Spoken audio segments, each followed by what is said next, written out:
तुम्हारे बांसुरी की धुन सुनकर आया हूं बेटा। मुझे थोड़ा पानी दे दो, बहुत प्यास लगी है। आइए बैठिए।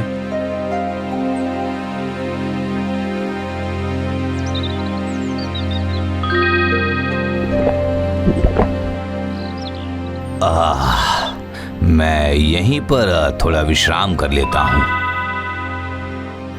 जरा मेरे पैर दबा दोगे बेटा?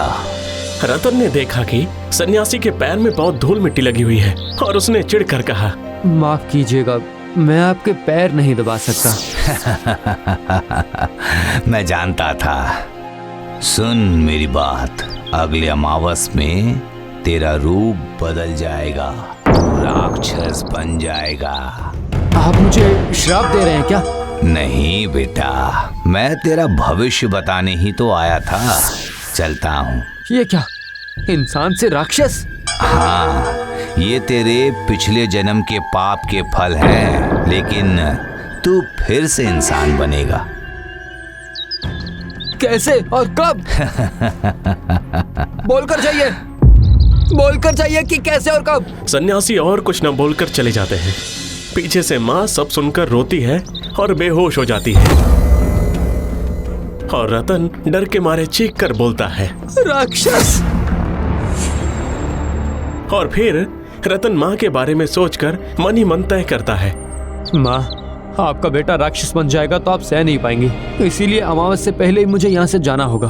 अगर मैं राक्षस बन गया तो फिर मैं अपनी ये शक्ल आपको नहीं दिखाऊंगा माँ, अपनी शक्ल नहीं दिखाऊंगा। राक्षस कहाँ है? आपने गलत सुना है माँ, मेरी बांसुरी सुनने के लिए राक्षुर गांव से बयान आया है, वहीं जाना है मुझे। कब जाएगा? कल जाऊंगा माँ। सबसे छिपकर रहने के लिए रतन धीरे धीरे घने जंगल में प्रवेश करता है। उफ, ये तो काफी घना जंगल है। उफ, ये कैसी किस्मत है मेरी, घर बार होते हुए भी जंगल में पनाह लेनी पड़ रही है। और पनाह लेता है एक गुफा में। समय बीतता है और शुरू होता है उसका शारीरिक परिवर्तन। ये क्या हो रहा है मुझे? मेरे रोंगटे ऐसे बड़े क्यों होते जा रहे हैं? नहीं, मेरी आवाज तो वैसी ही है, इसका मतलब मैं बाहर से बदल रहा हूँ। उफ, बड़ी जोरों की भूख लगी है।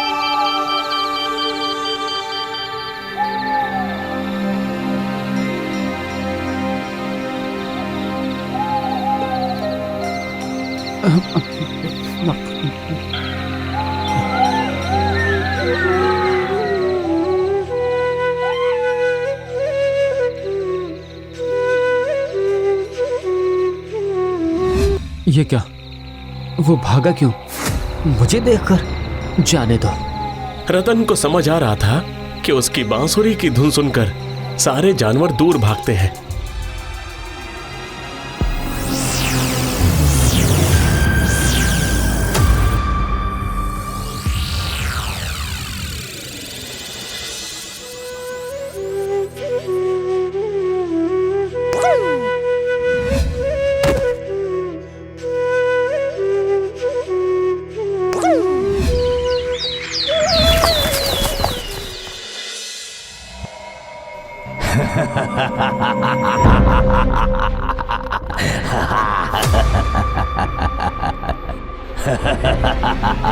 भागो भागो, बचाओ बचाओ, भागो बचाओ,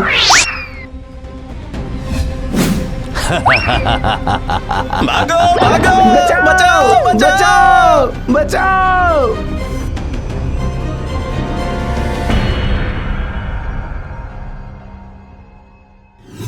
एक दिन सुबह पत्थर पर टेक लगाकर बांसुरी बजा रहा था रतन। अचानक से बचाओ बचाओ। शेर के गुर्राने की आवाज से चौंक कर बांसुरी बजाना रोकता है और उसके बाद फिर से बजाने लगता है और बांसुरी की धुन सुनकर शेर भाग जाता है। ये देखकर राजकुमारी आश्चर्य हो जाती है। ये क्या हुआ? ये असंभव संभव कैसे हुआ? क्या बात है? तुम इस घने जंगल में अकेली क्यों आई हो? तुम कौन हो? मैं एक अभागी हूँ जिसका कोई नहीं है, इसीलिए दूर उस नदी किनारे बैठा रहता हूँ दिल बहलाने के लिए। सामने आ जाओ। नहीं नहीं नहीं नहीं नहीं नहीं, मैं सामने नहीं आऊंगा। मैं बहुत बदसूरत हूँ। तो क्या तुमने अपना बदसूरत चेहरा दिखाकर शेर को भगाकर मेरी जिंदगी बचाई है? नहीं नहीं नहीं नहीं। तो फिर? दरअसल मेरी बांसुरी सुनकर जानवर और पक्षी मेरे करीब नहीं आते हैं, मेरा रास्ता छोड़ देते हैं। मैं इस देश की राजकुमारी हूँ, तुम्हें आदेश देती हूँ। जंगल में केवल जानवरों का आदेश चलता है, राजकुमारी या राजा का नहीं। लेकिन तुम कहाँ जा रही हो? बहुत दूर, आजमगढ़ की तरफ। वो तो बहुत खतरनाक रास्ता है। चलो चलो, मैं तुम्हें छोड़ देता हूँ, लेकिन खबरदार तुम पीछे मुड़कर मुझे देखने की कोशिश मत करना। राजकुमारी चलती है और उसके पीछे पीछे बांसुरी बजाते हुए चलता है रतन। रतन के बांसुरी की धुन से मुग्ध हो जाती है राजकुमारी। वाह, कितनी मीठी है ये धुन, सुनकर बहुत शांति मिल रही है। मन की हर दुविधा, हर दुख जैसे पल में गायब हो रहा है। लेकिन ये मुझे क्या हो रहा है? उसे एक बार देखने की इच्छा हो रही है। राजकुमारी होकर अकेले इस जंगल में क्या करने आई हो? हमारे राज्य में कभी कभी एक खतरनाक राक्षस आक्रमण करता है। पता है, सैनिकों ने उसे मारने की बहुत कोशिश की पर नहीं मार पाए। इसीलिए मैं खुद अकेली आकर देखना चाहती थी उस राक्षस को। क्यों? तुम क्या करना चाहती हो? ताकि किसी तरह दिमाग लगाकर उसे मार सकूं। वो देखो, वो गुफा देख रहे हो? सुना है कि वहीं पर रहता है। मैं अंदर जाती हूँ, ठीक है? राजकुमारी के आगे बढ़ते ही वो खतरनाक राक्षस राजकुमारी की खुशबू पाकर बाहर आ जाता है।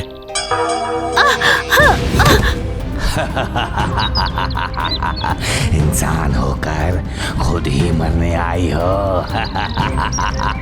अरे बाप रे! राजकुमारी को पकड़ने से पहले ही राक्षस रूपी रतन कूद पड़ता है असली राक्षस के ऊपर।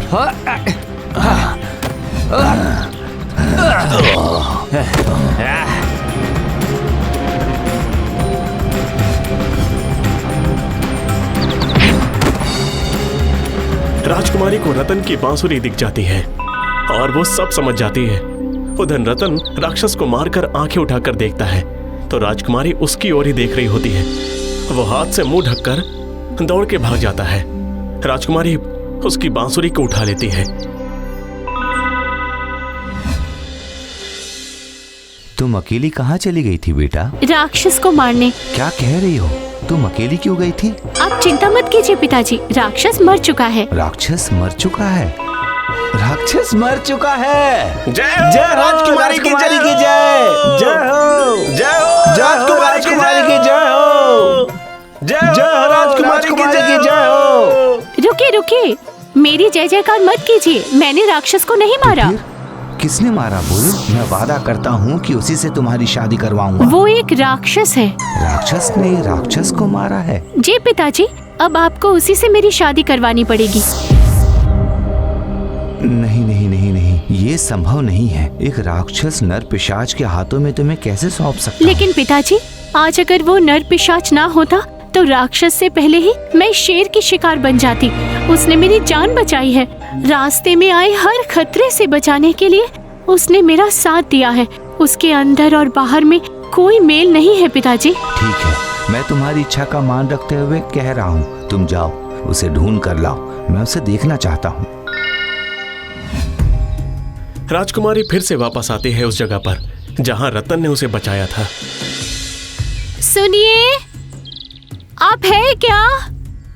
सुनिए ना, कहाँ हैं आप? सुनिए, मैं वही राजकुमारी हूँ। आपको सामने आने की जरूरत नहीं, सिर्फ बात करने से ही चलेगा। सुनिए ना। लेकिन कहाँ है रतन? वो तो कहीं भी नहीं था।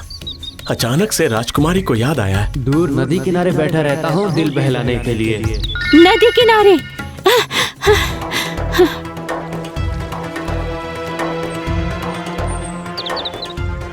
मुझे पता है तुम यहीं पर हो, पर मैं तुम्हें ढूंढूं कैसे ढूंढूं? राजकुमारी यहाँ वहाँ देखती है, बांसुरी को वहीं रख देती है और पेड़ के पीछे छुप जाती है।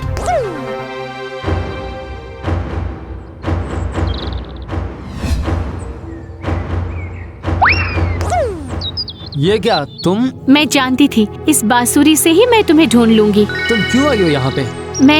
मैं तुमसे शादी करना चाहती हूँ। नहीं नहीं नहीं, मैं राक्षस हूँ। तुम राक्षस नहीं हो। अगर तुम सचमुच राक्षस होते तो मुझे शेर से बचाकर तुम मुझे खा जाते। और अपनी जिंदगी में इतना अच्छा मुझे कोई नहीं मिला, पता है? बोलो बोलो, तुम कौन हो? बोलो। मेरा नाम रतन है। पिछले जन्म के किसी पाप की वजह से मैं राक्षस बन गया। एक सन्यासी ने कहा था कि मैं फिर से इंसान बन जाऊंगा, पर कब और कैसे ये नहीं जानता। मेरी माँ शायद आज भी मेरा रास्ता देख रही होगी। तुम बाहर से दिखने में कैसे भी क्यों ना हो, मुझे तुम्हारे सुंदर मन से प्यार हो गया है और तुम्हें छोड़कर मैं कहीं नहीं जा सकती। राजकुमारी आगे आकर रतन के हाथों में हाथ रख देती है और तभी धीरे धीरे रतन का असली रूप सामने आ जाता है। ये क्या? रतन अपने पहले रूप में लौट आता है। ये देखो, मैं फिर से अपने असली रूप में लौट आया हूँ। अब तुम चलो हमारे राजमहल में, वहीं पर हमारी शादी होगी।